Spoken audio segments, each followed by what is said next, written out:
Question 351. James uses a Tor proxy to browse for sites as part of his threat intelligence. Which of the following terms are frequently used to describe this part of the Internet? A. Onion space. B. The dark web. C. The underweb. D. Through the looking glass. Correct answer. B. The dark web. Although it may sound dramatic, sites accessible via Tor or other tools that separate them from the rest of the Internet are sometimes called the dark web. The Security Plus exam uses this term, so you need to be aware of it for the exam. The rest of the options were made up and may be almost as silly as calling a section of the Internet the dark web. Question 352. What does defacing a website refer to? A. Changing the website's security protocols. B. Alter the appearance of a website to send a political or social message. C. Stealing data from the website. D. Shutting down the website temporarily. Correct answer.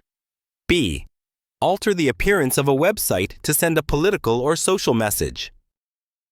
Defacing a website involves unauthorized access to the website's server to change its visual appearance, often to display a political, social, or ideological message. Hackers might replace the website's content with their own messages, images, or symbols to make a statement or draw attention to their cause. Question 353. What is the primary motivation behind most attacks carried out by script kiddies? A. To steal financial information. B. To engage in cyber espionage. C. To test tools or gain attention. D. To support political causes. Correct answer. C. To test tools or gain attention. Script kiddies typically lack advanced hacking skills and use pre-existing tools to carry out attacks, often with the goal of testing their abilities, gaining recognition within online communities, or simply for the thrill of it, not driven by financial gain or political causes. Question 354. Tom is a security guard at his workplace. Having worked there for 15 years, he recognizes and trusts all the employees. Occasionally, he sees someone he doesn't recognize but trusts the person the individual is with. What would this situation be called? A. Tracking. B. Porting. C. Piggybacking. D. Backriding. Correct answer. C. Piggybacking.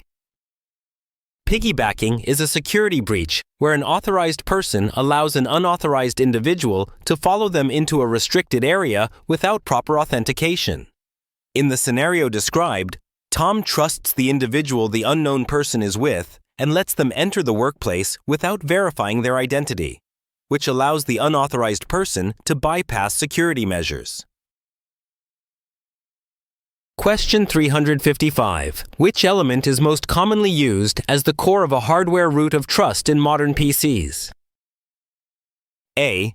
HSM, Hardware Security Module. B. TPM, Trusted Platform Module. C. CPU, Central Processing Unit. D. Hard drive or SSD. Correct answer B. TPM, Trusted Platform Module. TPM, Trusted Platform Module, is a dedicated hardware component commonly used as the core of a hardware root of trust in modern PCs. It provides secure storage for cryptographic keys, passwords, and certificates, and it is used for platform integrity checks, secure boot processes, and other security functions. Question 356. In data security, the term tokenization refers to replacing sensitive data with non-sensitive information, which holds a reference to the original data, allowing processing but has no value if breached.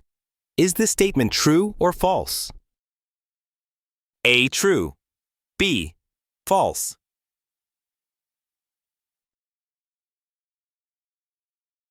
Correct answer. A. True.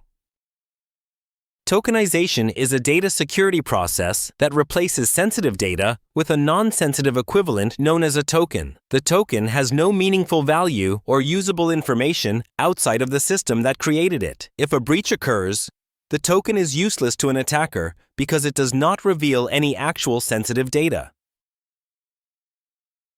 Question 357.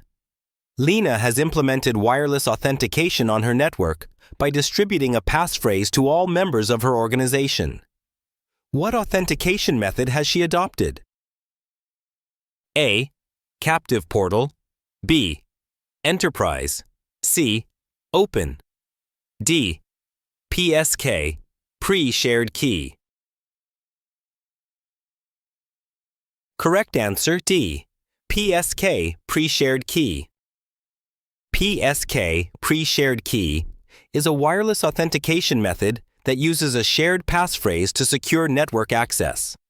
It is commonly implemented in smaller networks, like home or small business settings, by requiring users to enter the same passphrase. This method ensures encryption of data without the complexity of using an authentication server. Question 358. Sophia wants to test her company's web application to verify if it is handling input and data validation correctly. Which method would be most effective for this? A. Baselining. B. Fuzzing. C. Static code analysis. D. Version control. Correct answer. B. Fuzzing. Fuzzing is a software testing technique used to identify vulnerabilities by injecting unexpected, malformed, or random data into an application and observing its behavior. It helps uncover security flaws such as buffer overflows, input validation errors, and injection vulnerabilities by testing how the application handles various types of input. Question 359. William is worried that some users in his network might be accessing files that are unnecessary for their current job responsibilities. Which of the following options would be the most effective approach to determine if this is occurring? A. Account maintenance. B. Permissions auditing and review. C. Policy review. D. Usage auditing and review. Correct answer. D. Usage auditing and review. The most effective approach to determine if users are accessing unnecessary files is to audit and review how they are utilizing their account permissions. For instance, a bank loan officer has access to loan documents due to the nature of their job, but they should not be accessing loan documents for loans they are not servicing. In this case, the problem is not with permissions, since the users require permission to access the data. The problem is with how the users are using their permissions. Account maintenance includes both usage auditing and permissions auditing, but auditing and review is the optimal solution. Lastly, this is not a policy matter. Question 360. What two ports are most commonly used for FTPS traffic? A. 20 and 21. B. 21 and 22. C. 21 and 22, 990. D. 433 and 1433. Correct answer. C. 21 and 990. File transfer protocol. Secure typically uses port 990 for implicit FTPS, and port 21, the normal FTP command port, is used for explicit FTPS. Port 22 is used for SSH. 433 was used for the Network News Transfer Protocol. 1433 is used for Microsoft SQL, and port 20 is used for FTP. Question 361. James is concerned about the security of his company's web application. Since the application processes confidential data, he is most concerned about data exposure. Which of the following would be the most important for him to implement? A. NIDS. B. NIPS. C. TLS. D. WAF. Correct answer. C. TLS. The right answer is to encrypt all the web traffic to this application using transport layer security. This is one of the most fundamental security steps to take with any website. A web application firewall is probably a good idea, but it is not the most important thing for Ryan to implement. While a network-based intrusion prevention system or intrusion detection system may be a good idea, those should be considered after TLS is configured. Question 362. David is designing a security architecture for his organization to move to an IaaS cloud environment. He has a firewall in his on-site data center to protect the network, and rules that allow necessary inbound and outbound traffic. He knows the cloud environment will be different. Which of the following is not a typical concern for cloud firewall designs? A. Hardware access for updates. B. OSI layers and visibility of traffic to cloud firewalls. C. Segmentation requirements for virtual private clouds. D. The cost of operating firewall services in the cloud. Correct answer. A. Hardware access for updates. In a cloud environment, hardware-related concerns like accessing hardware for updates are managed by the cloud service provider and are not a typical responsibility of the organization using the cloud services. Instead, the organization focuses on factors like visibility of traffic across OSI layers, segmentation of virtual private clouds, and the cost of operating firewall services, which are critical in cloud-based security architecture. Question 363. Next-generation firewalls include many advanced features. Which of the following is not a typical feature of a next-generation firewall? A. Geolocation. B. IPS and/or IDS. C. SQL injection. D. Sandboxing. Correct answer. C. SQL injection. SQL injection is an attack that exploits weaknesses in web applications, especially through unsanitized user inputs. Although next-generation firewalls offer protection against certain attacks, SQL injection is generally prevented through web application firewalls or by implementing secure coding practices in applications, rather than directly by NGFWs. Question 364. In the Kerberos authentication process, what is the purpose of the client's timestamp? A. Replay attacks. B. Dictionary attacks. C. Birthday attacks. D. Downgrade attacks. Correct answer. A. Replay attacks.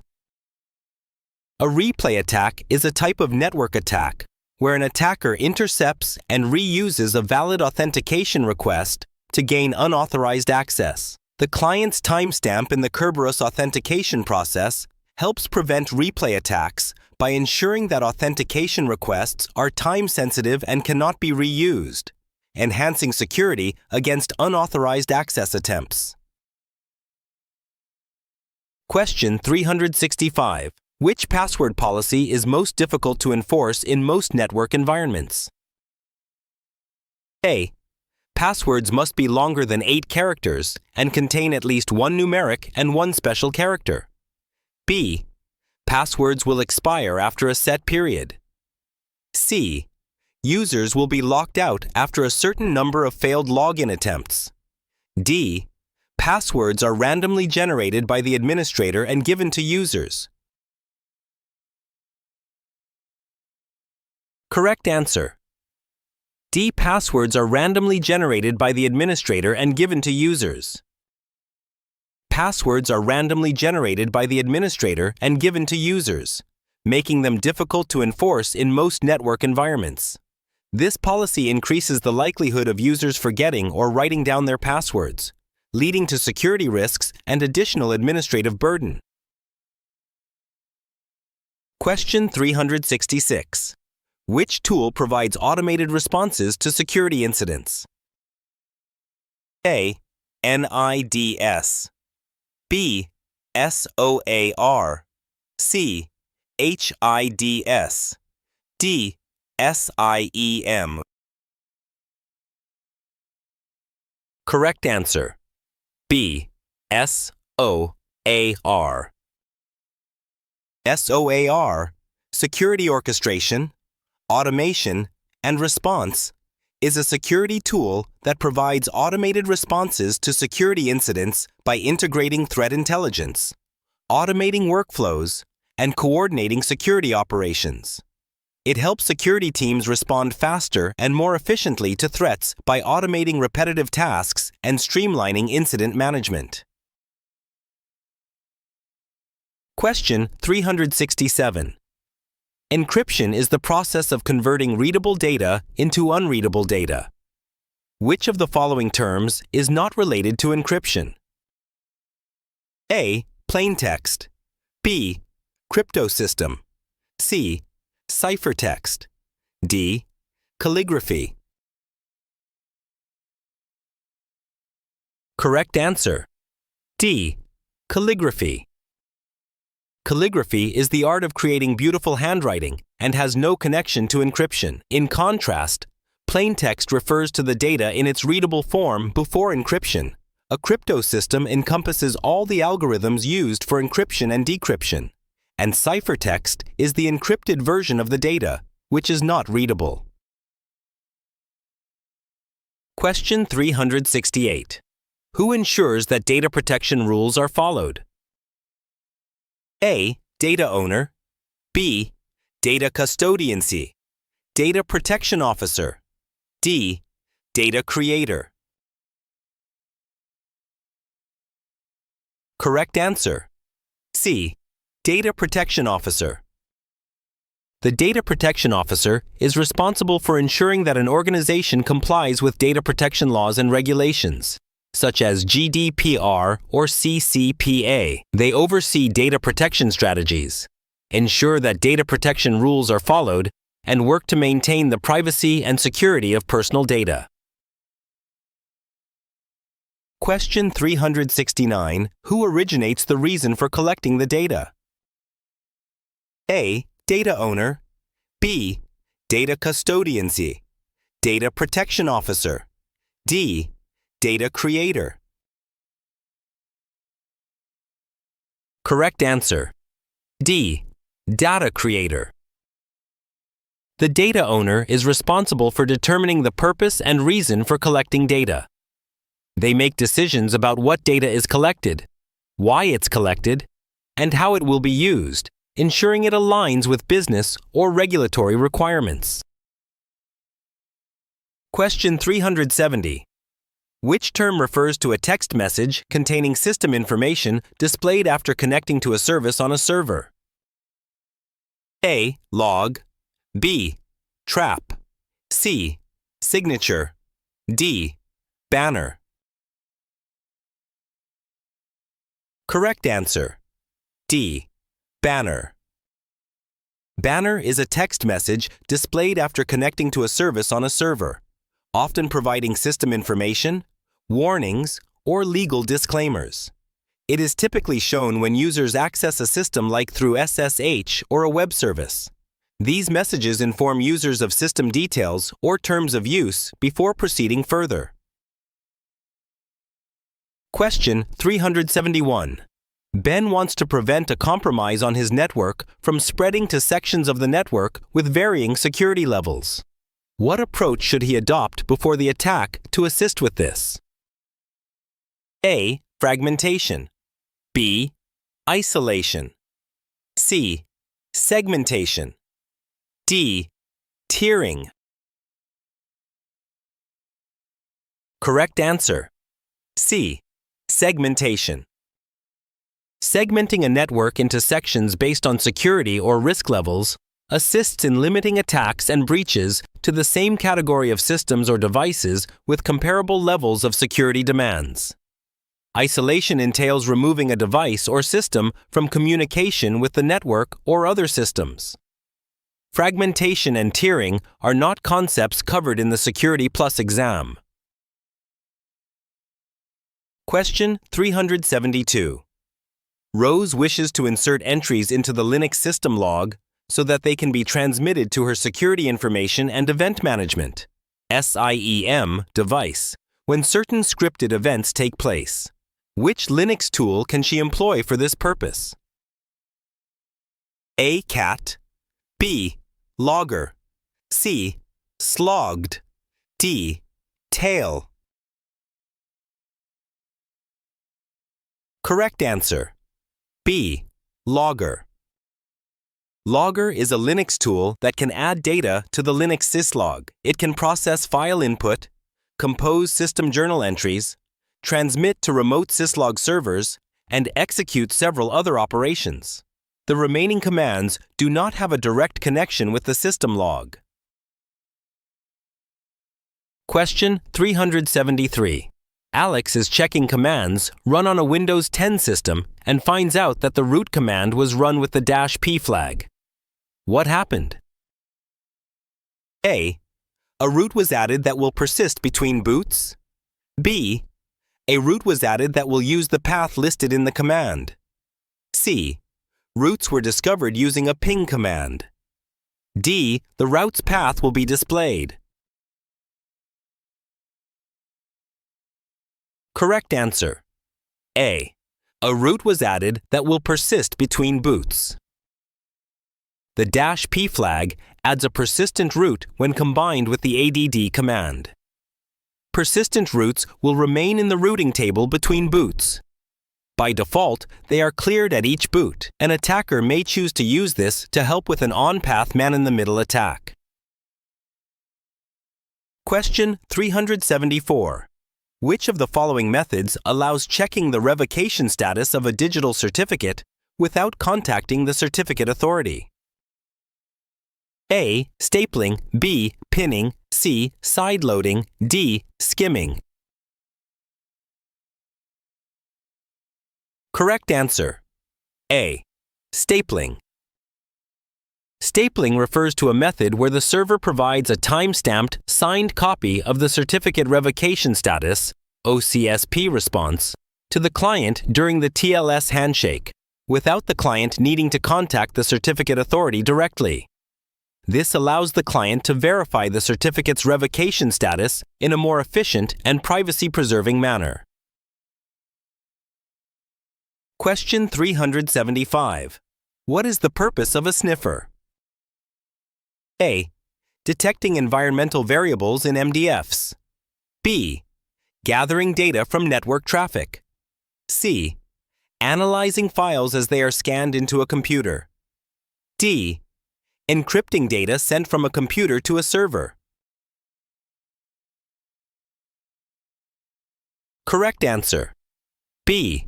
Gathering data from network traffic. A sniffer, also known as a packet analyzer, is a tool used to capture and analyze network traffic. It can intercept and log the data packets that travel through a network, allowing network administrators or security professionals to monitor network performance, troubleshoot issues, and detect potential security threats, such as unauthorized data transmission or malicious activity. Question 376. Which of the following terms describes a situation where no alarm is triggered after an attack occurs? A. False negative. B. True positive. C. False positive. D. True negative. Correct answer. A. False negative. A false negative refers to a situation where a security system fails to detect a real threat or attack, meaning no alarm is triggered even though there is a legitimate issue. This is problematic because it allows an attack to go unnoticed, potentially causing harm. Question 377. What type of software conceals specific elements from the operating system? A. Rootkit. B. Spyware. C. Adware.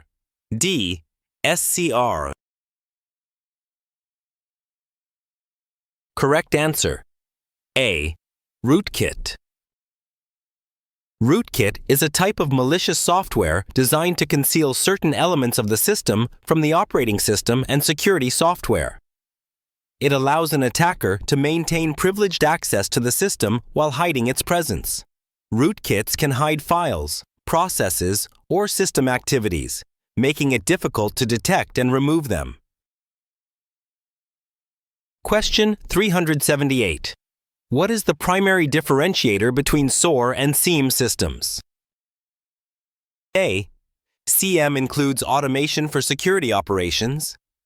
B. CM includes tools for threat and vulnerability management. C. SOAR includes automation for security operations. D. SOAR integrates with a broader range of applications.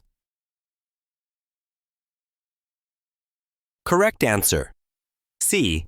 SOAR includes automation for security operations. SOAR systems focus on automating and orchestrating security operations to improve the efficiency of incident response and security processes.